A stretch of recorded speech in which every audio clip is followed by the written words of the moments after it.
I don't know, but that's what stopped the mortars, because the mortars were 81. They were French 81 millimeter mortars, and so to the people out there, an 81 millimeter mortar is about 3¼ inches, and has a kill radius, if I'm not mistaken, like 131 feet.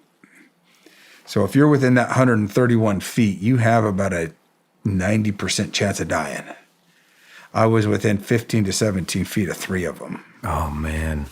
And like I said, the blast went through me. The first one, the blast went through me and killed Ty. That's where we get in. You know, people are like, well, why him? I don't know. It's not my, don't you have survivor's guilt? I'm like, why am I supposed to? It's not, and again, it goes back to my faith, is the Lord has a purpose for everything.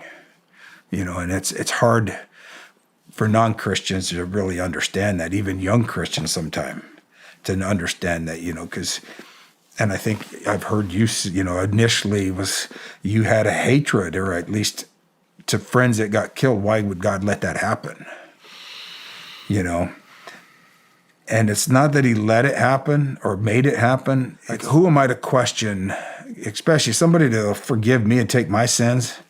Who am I to, I ain't so proud to question that guy, because I know what he's forgiven, done for me. And there's a reason for it. And maybe this is my way of dealing with it, but what about Ty's son or his grandson, or that death, that sacrifice for this country may have a meaning that we don't even understand a couple generations down the road.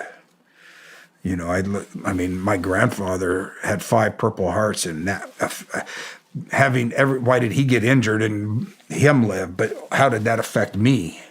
That's why I'm as patriotic as I am, and I love this country, is because I come from a history of people who have sacrificed, who have served. You know, we all have a purpose, and there's one thing we can't do, is we can't get out of dying. And I got asked when we were writing the book, is, you know, weren't you afraid of dying that night? And I'm like, why would I be afraid of dying? And I'm like, one of two things. I knew one of two things was going to happen. I was going to live and come home and be with my family, or I was going to die and go home and be with God. Either one of those is fabulous.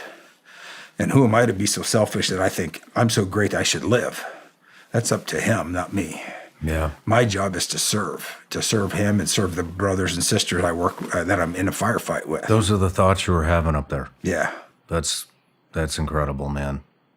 It really is touching. That's some strong faith. That's Gotta have very strong faith.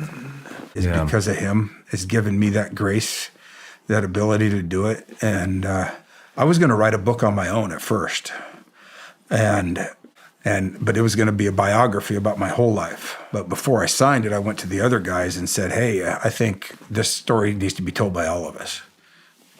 We need to tell the truth of what happened, how we lived it, because that's the history is not getting told right now.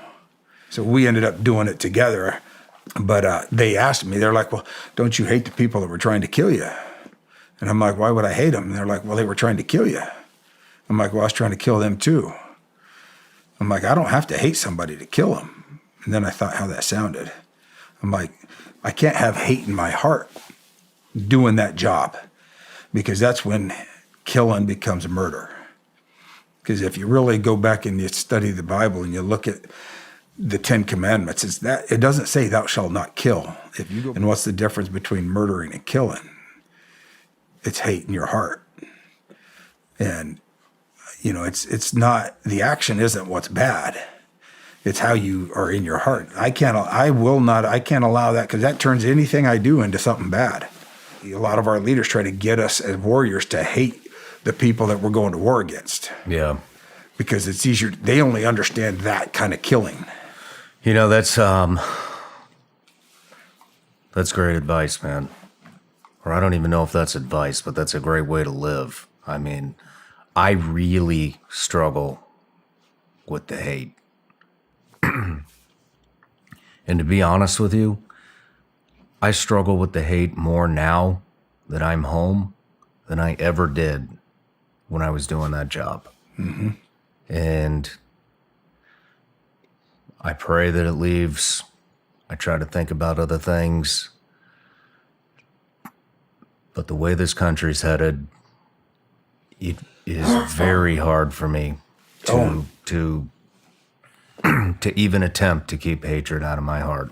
It is difficult now, especially, but that's that demonic attacks that we're under as a country. I mean, we've given up God from our churches. I mean, our churches aren't about God, but a lot of them aren't. They're about appeasement. But we've taken them out of our schools. We've taken them out of our government. We've taken integrity, which is God, what gives us that integrity, that the righteousness and the guilt to have one or the other. I mean, it's okay to lie. No, it ain't. There's not much integrity left in this country, it seems No. like. There's damn near none left in the government. And Hillary Clinton is one of the most disgusting human beings on the planet. Very much so. Always has been, always will be.